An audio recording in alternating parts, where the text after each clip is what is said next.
నమస్తే, this is Sourya. Welcome to our channel. ఈ రోజు మనతో పాటు సీనియర్ జర్నలిస్ట్ దుర్గా వడ్లమణి గారు ఉన్నారు. వారితో మాట్లాడుతున్నాం. నమస్తే మ్యామ్. నమస్తే అండి. మ్యామ్, చాలా సంతోషంగా ఉంది. ఎందుకో తెలుసా, కోనసీమకే తలమానికం అని అనుకుంటూ ఉంటాం. ప్రబల తీర్థం దాదాపు 400 ఏళ్ల చరిత్ర ఉంది. మరి దీన్ని ఒక నూతన ప్రకటన అయితే విన్నాము ఆంధ్ర రాష్ట్ర ప్రభుత్వం నుంచి. సో మీరేమంటారు? అసలు దానికి ప్రజలందరూ చాలా సంతోషంగా ఉంటుంటారు, కోనసీమ వాళ్ళందరూ. ముందు అభినందిద్దామండి మంత్రి గారిని, తర్వాత శాఖ ఎవరైతే ఉన్నారో సాంస్కృతిక శాఖ వారిని, తర్వాత ఆంధ్రప్రదేశ్ కూటమి ప్రభుత్వాన్ని. అంటే మన జీవన విధానంలో మనకి సంస్కృతి సంప్రదాయాలు చాలా ముఖ్యం. మనం మనతో పాటు క్యారీ ఫార్వర్డ్ చేసేవి అవే. మన నెక్స్ట్ జనరేషన్ కి ఇవ్వాల్సింది ఆస్తులు కాదు, ఇవ్వాల్సింది మన సంస్కృతి, మన సంప్రదాయం, మన పండుగలు, అవి ఇవ్వాలి. వారసత్వం అంటే అది. ఇవన్నీ కూడా వారసత్వ సంపద కిందకి వస్తాయి. సో ఈ వారసత్వ సంపదలో భాగంగా 17వ శతాబ్దంలో నుంచి మొదలైన ఈ ప్రబల తీర్థం అనేది ఏదైతే ఉందో, దీన్ని జగ్గయ్యపేటలో చేసుకుంటారు, కోనసీమ జిల్లా. కోనసీమ అంటే వశిష్ఠ గోదావరి, గౌతమి గోదావరి ఆ మధ్య, ఆ రెండు పాయలకి మధ్యలో కోన అంటే చివర్లో ఉండేది, సీమ అంటే ప్రాంతం, కోనసీమ అంటే అది దాని ప్రాంతానికి. ఎప్పుడు కూడా మీకు తెలుసు, మనకి సర్ ఆర్థర్ కాటన్ వచ్చాక, ధవళేశ్వరం బ్రిడ్జ్ కట్టాక మనకి సస్యశ్యామలం అయింది. అంతకు ముందు అంతా కూడా బయటికి రావాలంటే వాళ్ళు పడవలే వాడేవాళ్ళు. మా అమ్మమ్మ గారు చెప్తూ ఉండేవాళ్ళు, ఎక్కడికైనా రావాలంటే వాళ్ళు రాజమండ్రి రావాల పడవలు మించి వచ్చేవాళ్ళు. సో ఇవాళ మనకి చాలా ఈ బ్రిడ్జి కట్టారు, ధవళేశ్వరం బ్రిడ్జి, ఇవంతా మనకి చాలా అనుకూలంగా ఉంది. సో ఈ ప్రబల తీర్థం అనేది ఏంటంటే, ఏకాదశ రుద్రులు 17వ శతాబ్దంలో జగ్గయ్యపేట అనే ఒక ప్రాంతంలో వాళ్ళు కొలువు తీరారట, ఏదో చర్చించుకున్నారు అని.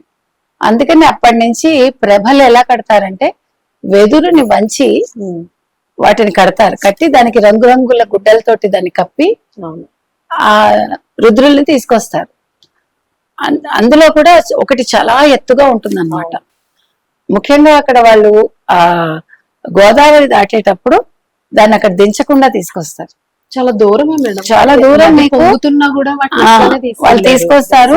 చాలా ప్రాబ్లం కూడా, ఎందుకంటే అంత బరువు ఉంటుంది అది. ఈ జగన్న తోట అనేది శ్రీ రాజా వత్సవాయి జగన్నాథ మహారాజుకు చెందిన తోటట. అక్కడ ఈ ఏకాదశి రుద్రులు అంటే వీళ్ళు ఎవరెవరంటే, మీకు వ్యాఘ్రేశ్వర స్వామి, బాలా త్రిపుర సుందరి, తర్వాత పుల్లేటుకుర్రు అభినవ వ్యాఘ్రేశ్వర స్వామి, బాలా త్రిపుర సుందరి, తర్వాత మొసలపల్లి మధుమానంత భోగేశ్వర స్వామిట, గంగలకుర్రు. అన్ని ప్రభల కంటే కూడా గంగలకుర్రు ప్రభ చాలా ఎత్తుగా ఉంటుంది.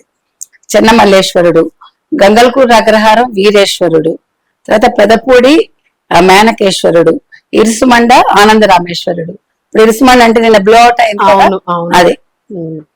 తర్వాత వక్కలంక విశ్వేశ్వరుడు, నేదునూరు చెన్నమల్లేశ్వరుడు, ముక్కామల రాఘవేశ్వరుడు, పాలగుమ్మి చెన్నమల్లేశ్వరుడు.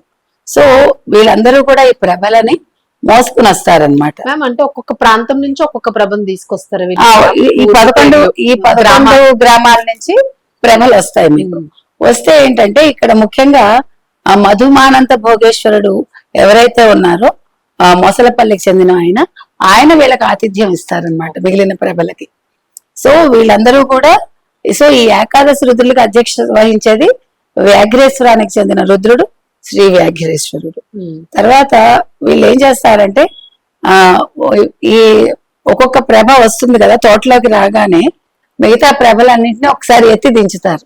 ఒక మర్యాద అనమాట అది. అంటే వాళ్ళకి ఆహ్వానం పలుకుతున్నట్టు.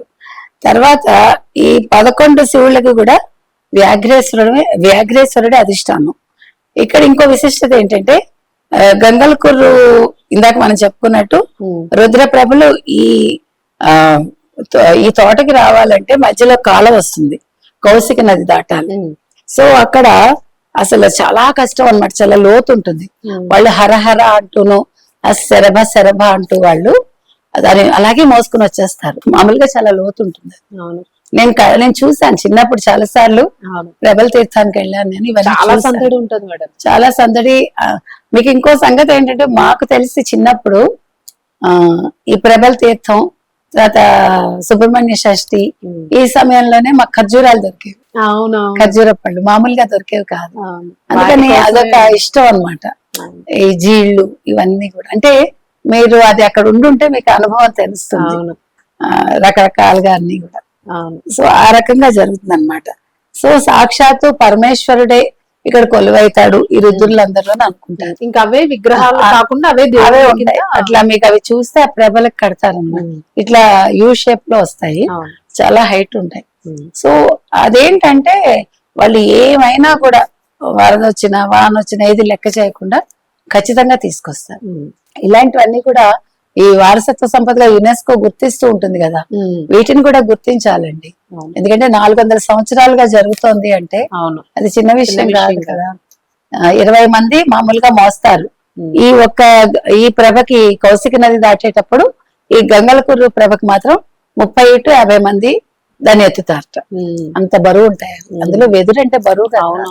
మనం అనుకుంటాం వెదురు వంగుతుంది కానీ బ్యాలెన్స్ బ్యాలెన్స్ చేయాలి. అక్కడ మీకు దిగిపోతూ ఉంటుంది కాలు, అవును. దాని కింద దించకూడదు. అవును. ప్రభని మీరు ఒకసారి ఎత్తాక మళ్ళా జగ్గన తోటలోనే దించుతారు, ఉమ్. మధ్యలో ఎక్కడ కింద పెట్టకూడదు. ఉమ్. ఇన్ని ఉంటాయి అన్నమాట దానికి నియమాలు. ఉమ్. సో ఏది ఏమైనా ఇలా అంటే మీకు మనకి సంబంధించి మనం చరిత్రలోకి వెళ్ళి చరిత్ర తెలుసుకోవాలి. అలాగే మన తెలుగు భాషకి సంబంధించింది కావచ్చు, ఏదైనా కూడా వీటన్నిటిని మనం తర్వాత తరాలకు అందించాలండి. ఉమ్. వీటిని ప్రిజర్వ్ చేయాలి కూడా. అంటే కొద్ది గొప్ప మనం ఒకటి సంతోషించాల్సిన అంశం ఏంటంటే పవన్ కళ్యాణ్ కూడా వీటన్నిటి మీద చాలా ఆసక్తి ఉంది. అవును. అదొకటి మనకి. ఉమ్. ఇంకొకటి మీరు ఎంత కాదనుకున్నా మద్రాసులో కొంచెం పుట్టి పెరిగితే మాత్రం మీకు ఎక్కడో చిన్న ఇది ఉంటుంది. చరిత్ర, సంస్కృతి ఆధ్యాత్మికంగా. అన్ని కూడా ఆధ్యాత్మికంగా కొంచెం వెళ్ళాలనిపిస్తుంది. అంటే మన వాళ్ళకి లేదని నేను అన్ను, అవును. కాపాడుకోవడంలో నేను చెప్తాను. మనకు కాపాడుకోవడం తెలియదు. అవును. కాపాడుకోవడం తెలియాలంటే మనం తమిళనాడు వాళ్ళని చూడాలి. ఉమ్. కాబట్టి ఆ రకంగా ప్రబల దానికి తీర్థానికి ఒక- ఒక మంచి గుర్తింపు రావడం, ఒక గౌరవం కలగడం ఈ 2026లో ఆనందించదగ్గ ఈసారి సంక్రాంతి తీర్థాలు మాత్రం చాలా బాగా ఇంకా వేడుకగా జరుగుతాయని జరుగుతాయని అనుకుంటున్నాను. అనిపిస్తుంది. ఇక నుంచి అది కంటిన్యూ అవ్వాలి మంచిగా. Thank you. Thank you.